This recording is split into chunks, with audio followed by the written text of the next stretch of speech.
Ladies and gentlemen, Clash of Champions is finally here. Welcome to the Slam. I'm your host, Ango, and today, I just had to do it. Last episode was really cool, great feedback, and I thought, why not bring back another special guest? And it's actually the same special guest as yesterday, TonyPizzaGuy. Welcome to the Clash of Champions preview prediction episode. Thank you very much for having me, Ango. I really appreciate it. We got season 2 kicking off, episode number 2 of season 2. I think it's episode 22 overall, or maybe 21. I think it's 21.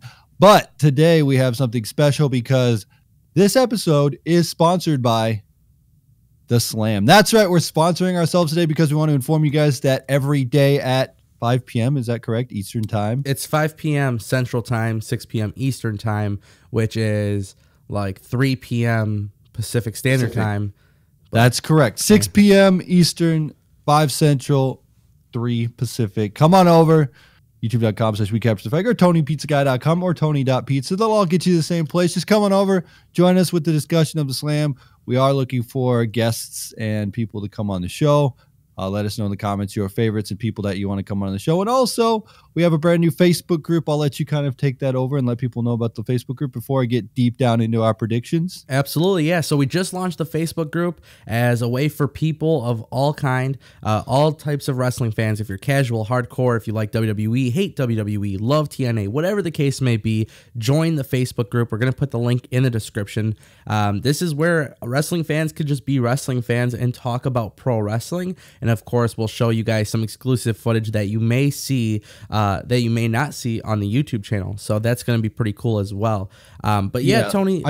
Hold on. Before you cut it, I want to just quick reiterate on this Facebook group. The reason we did a group versus a page is because on the group, you guys can interact. You guys can talk. You can be a main part of the discussion. And that's the main reason why we chose the group versus a page, because with a page, you can just get what we think, but we actually want to know what you guys think. And we chose the group so that people can start discussions, they can talk, they can chat, and we can have a great discussion tonight about WWE Clash of Champions. And without further ado, Ango, I think I'll just kick it off here. Kick it off with our kickoff match here, pre-show, which is Zack Ryder versus Mojo Rawley. And this is near and dear to my heart because this is exactly the program I thought that would be perfect for a Mojo Rawley heel turn.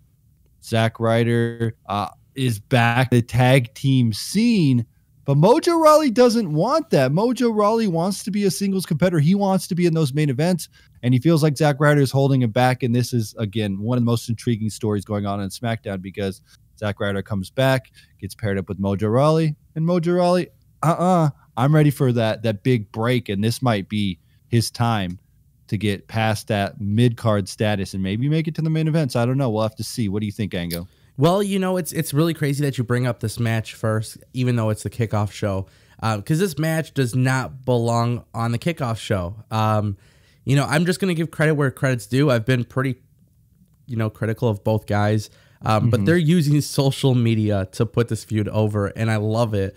It seems to be the best thing you could do as a wrestler. And I think, especially with WWE, they just don't have enough time to put everybody on the show and giving them as much time as they deserve. So I really hope this actually goes past Clash of Champions. I'm going to be very honest. In this situation today, I feel like it is Mojo Rawley's night. I think on SmackDown, I think they'll have like a rematch where Zack Ryder might get the upper hand, and then they'll kind of draw out this feud. Mojo Rawley is a beast. And you know what? A lot of people that hate on Mojo Rawley, my message to you is just give it a chance. Give it a chance. Give it a chance, because I don't know how many times I could say it. Of course, there's a lot of things that could be said about both of these guys and their trajectory, but they are making so much out of so little. And that's the best part about this feud. So my pick is Mojo Rawley. I think it's a very easy win. I think it's going to be a very quick win. And then, of course, we'll see this get extended out a little bit further. You were talking about the social media, which actually very interesting is Lance Storm put out a tweet putting over Mojo Rawley's video that he posted on Twitter.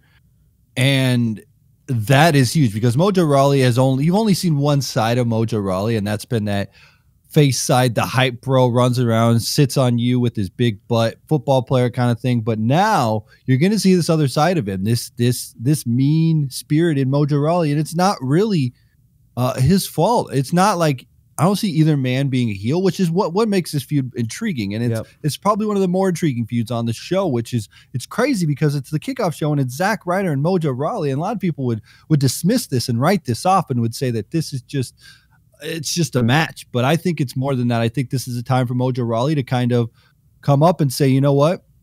I want to be in those main events. I'm not a tag team wrestler anymore. Zack Ryder wants to be a tag wrestler. He could do that, right? And then this is time for Zack Ryder to say, you know what? I'm not holding you back. I've been to the mountaintop. I've been at WrestleMania. I've held championships, and I'm a guy, and you don't need to overlook me. And another thing with this is, I've heard on the internet. There's been rumblings about this. Kurt Hawkins, he's been tweeting about it, saying that maybe him and Zack Ryder could team up again, which I think would be a great way to play this out. Maybe that Mojo Rawley is taking it to Zack Ryder, and this feud goes longer than just this pay-per-view. And then Kurt Hawkins can come to the aid of Zack Ryder, and then they could have a Zack Ryder Kurt Hawkins thing transition over there, and then Mojo Rawley can transition over to I want to stop where you he right wants there. to go. I got to stop you right there. And this is what I love, because I agree with you. I actually absolutely agree with you. And I don't like to just keep talking, right? But this fantasy part, booking, yeah. Yeah, but here's the thing that just really clicked in my head as soon as you said that. Imagine if Zack Ryder needed somebody else to get through Mojo Rawley. Yeah. And imagine how much you could really build Mojo Rawley if he were to go over two people in a handicap match. I know for some people this may not be a big story for them, but it just clicks. It makes sense, and it's something I could definitely see happening in the long run. Last and final thoughts here. You want to put this over, make Zack Ryder bleed. I know they don't do this in WWE. They could do a blood capsule in the mouth, because Mojo Rawley has that sit move. I don't know if he's still doing that. He used to do it, but have Mojo Rawley sit on Zack Ryder to the point where his ribs are destroyed. He's got internal bleeding. And then next week on SmackDown, he comes out with taped ribs. I don't know if you remember back in the day, they used to do the taped rib thing. They haven't done it in a long time, but you haven't come out with those taped ribs. Mojo Rawley keeps working on. And again, Zack Ryder's got to find that partner, because he's not 100%. His ribs are completely broken, damaged, whatever you want it to be. Brings out Kurt Hawkins. Mojo Rawley beats them both, and Mojo Rawley could be he could be in the same class as Baron Corbin, I think, as far as like a top heel on SmackDown. Yeah, so, and I agree with you. And, like I said, I mean, we just spent several minutes talking about the kickoff match. I told you it just doesn't belong here. Mojo Rawley for the win. Tony, hit us with the next match on the card. We got Baron Corbin, Bobby Roode, and Dolph Ziggler for the United States Championship. This one's kind of a snooze fest. You think how awesome the Zack Ryder Mojo Rawley feud's going to be, but then you have we've seen Dolph Ziggler and Baron Corbin forever. We've seen Dolph Ziggler and Bobby Roode, and now we're getting all three of them together, and it just doesn't intrigue me. I think, though, you got to have Bobby Roode get the win here. I don't know how you want to do it, but I would definitely give Bobby Roode the United States Championship and have a glorious ceremony on SmackDown next week. Yeah, I could agree 1,000% with you. I don't think Ziggler needs the belt here. I think Ziggler's only in this match so he could take the pin. He's got to leave WWE at some point. I don't have anything against Isn't Ziggler. his contract coming up soon, I think? It's been talked about, Tony, but the problem is in this situation, and I've talked about it with Nukes, it's like, this guy for so long has imitated kind of like the Shawn Michaels character, right? The HBK thing. And then it's like, now you take him a little bit more serious, but then he kind of reverts back to being like a heelish version of Shawn Michaels. So it's like he really can't escape that comparison, and it's actually hurting him because he's not really becoming his own character anymore. There's always, I don't want to go on and on about this, but there's always that one thing about Ziggler that just, it never goes the right way, right? Like it's almost like he's always being used to enhance other talent. And I get that they do that. I get that he makes other people look good, but I don't want to see him. I think the problem, I think the big problem with Dolph Ziggler is that he went through that whole thing where he's like, I am so damn good in that ring, which I will not doubt that he is a great athlete, but his thing was, I'm so damn good and I can't get over because I don't have a stupid gimmick that you fans like. And then they rolled with that and they came out with no entrance music, and now he's just back to his same Dolph Ziggler. And he's not doing the no entrance music thing anymore. So it's kind of like, yes, you are a great performer in that ring, but for some reason, like you had that chance back in the day when you won the World Heavyweight Championship. And you think about how great he was then and how like, okay, this is the guy that we want. He's awesome. He's great. And then for some reason, he's just never connected again after that. It's just been like, because he had Big E and he had, was it AJ Lee with him at the time, right? Mm-hmm. That whole little group that he had going on there. And then he just felt like he was in a different class there. But now he's just been like the same character who goes on there and puts out decent matches. And he's there to work with guys that need to be put over, like Nakamura, Bobby Roode, AJ Styles, stuff like that. Those are the kind of guys. Those are the class of, like Dolph Ziggler's there, like you said, to put people over and make them look good. And it's just something doesn't connect there. And with this, I mean, I don't know where he goes after this. I think Bobby Roode could take, I like him pinning Dolph Ziggler, but again, I don't know. I just don't see anywhere for Dolph Ziggler to go unless he completely like revamps his character. And they tried that already with the workhorse and no character and coming out and making fun of people, and that just didn't work. So I honestly think it's time for Dolph to take packing, go to New Japan, go to Ring of Honor, do something like Cody Rhodes, and maybe he can reinvent himself. Because on the indies, you can get over by working that awesome in-ring style, and you don't need that deep character like you do in WWE. So and that's what he lacks. That's what he lacks exactly. Bobby Roode is going to get the win here. I think it makes sense. I think he's going to get that pinfall, and I think they're going to build towards Baron Corbin and Bobby Roode, only for Bobby Roode to somehow surpass Corbin. Corbin goes into the world title picture at some point. The only way I see it, if they want to continue this one more, they could have Bobby Roode not take the pin and have Dolph get pinned by Baron. Then Bobby could be like, hey, I never got pinned. I should get another chance. And they could have one more match. That's only if they want to play it off like that. But either way, I'm up for Bobby Roode eventually getting that U.S. title either here or on SmackDown or next pay-per-view. So That's what I see. Next match. Let's hear it. All right, we got a match. We talked about Dolph and Baron and their feud for a million years. We're looking at Natalya and Charlotte Flair for the SmackDown Women's Championship in a lumberjack Jill, whatever you want to call it. But I'm actually excited for this because I like lumberjack matches. I can't remember when the last one. I feel like for some reason I feel like it happened, but I don't remember when it happened. I feel like once happened in 2017. But anyway, we've got a lumberjack match. This is going to be exciting. Again, I see the Queen Charlotte retaining the title. I don't know why you take it off her. Natalya's great. These two are going to put on great things. Charlotte's going to get the win, and I know at one point Charlotte Flair is going to do a moonsault into all the lumberjacks, and that's how it's going to go down. I don't know. What are your thoughts on this? I fell asleep as soon as you mentioned this match. I'm just being honest. I honestly don't have much to say. The women's booking on Raw and SmackDown this last month and a half has been absolutely terrible. I don't care about Absolution, and I don't care about I don't even know their name. Riot Squad. Yeah, like, see what I'm saying, bro? Like, I just don't care. And I know that's what's going to happen. It's going to be a draw. It's going to be a DQ. It's going to be something stupid. Yeah. I think it's because the parallels of those groups. They came in at the same time. They have three. They're all the same. They're like booked the same exact way every single week. Yeah, and it's like, I don't buy Absolution, and the Riot Squad is fine because it's that, but just Absolution just doesn't work for me. It's like Evolution, Absolution. Like Riot Squad, I can get behind that, but Absolution just seems like, I don't know. Anyway, it would be great if there wasn't the mirror on Raw and SmackDown, but I think they're building towards a women's Royal Rumble match. That's what the talkings have been, so I don't know if that's really going to take place. I don't know. That's just the rumors of I've been hearing as a women's Royal Rumble match. Would that be something you'd be interested in? Yeah. I mean, they deserve it, but I just don't like these two tag teams. I think that is a crazy, dumb excuse to get them to a Royal Rumble match. Bad booking, and that's why I don't care about Natalya over Charlotte, because the entire booking process, it's just like I said, I fell asleep because I just don't care, sadly. The problem is that this Charlotte-Natalya thing has happened before, and they've done better iterations of it where you had like the Hearts versus the Flairs, and that story has been told, and it was very intriguing, and that was like it's already happened. So what's the point here? I don't know. That's just my thoughts. We should talk about a match that actually matters. I don't think there's any on this card. No, I'm just kidding. We'll move on. We'll move on. We got a tag heavy show here. So I guess we can go through. You said one that matters. So we'll do Randy Orton and Nakamura versus Kevin Owens and Sami Zayn with Daniel Bryan and Shane McMahon as special guest referees. If Zayn and Owens lose, they are fired from WWE, which, you know, no one's ever really fired from WWE in these stories.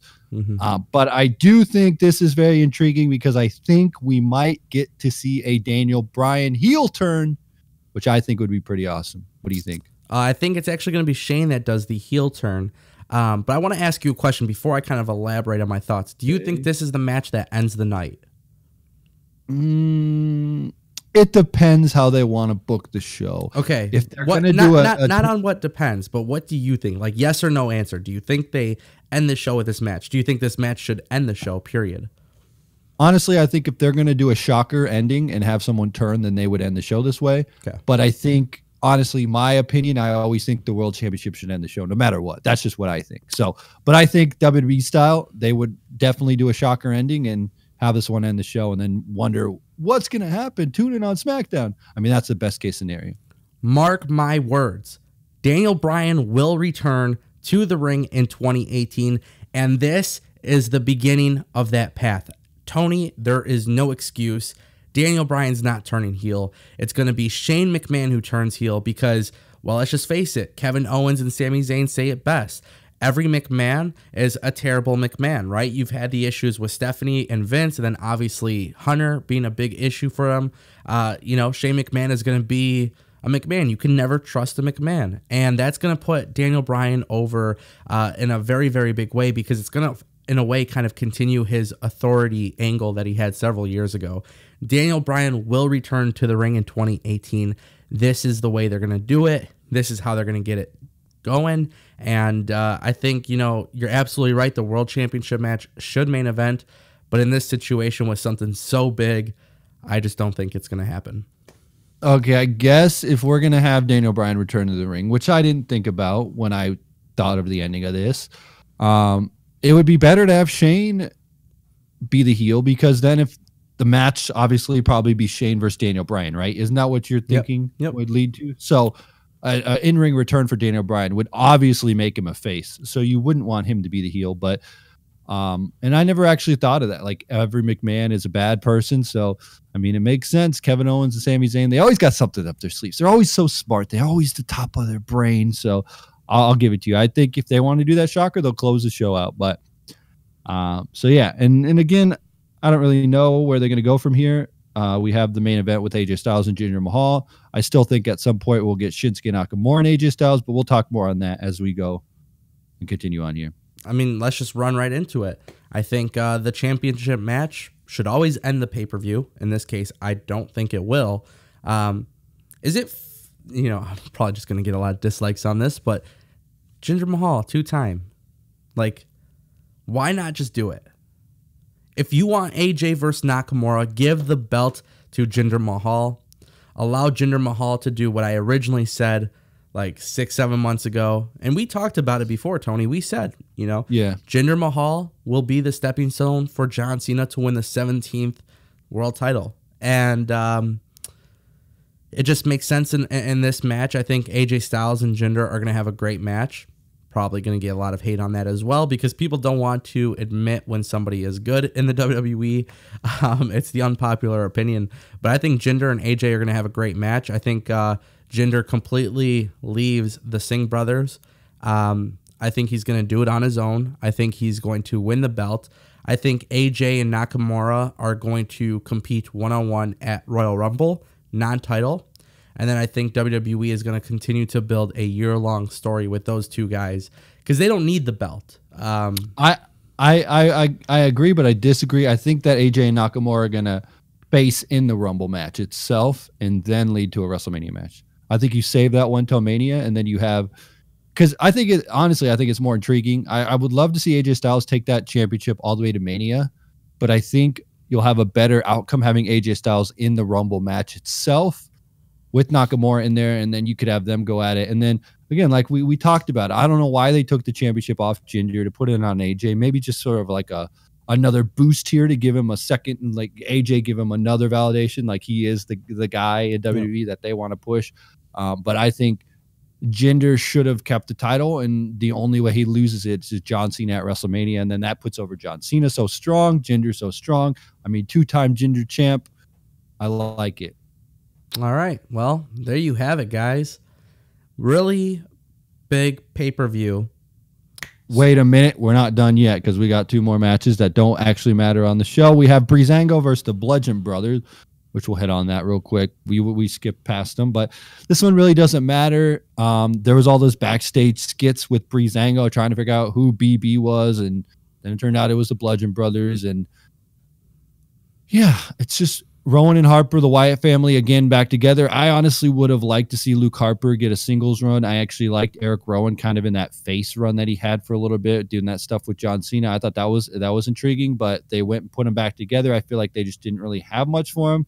Honestly, I like the Wyatt family better than the Bludgeon Brothers. Yep. Bad booking. But I do think Bludgeon Brothers are going to get the win here. They have to. That's just how I see it.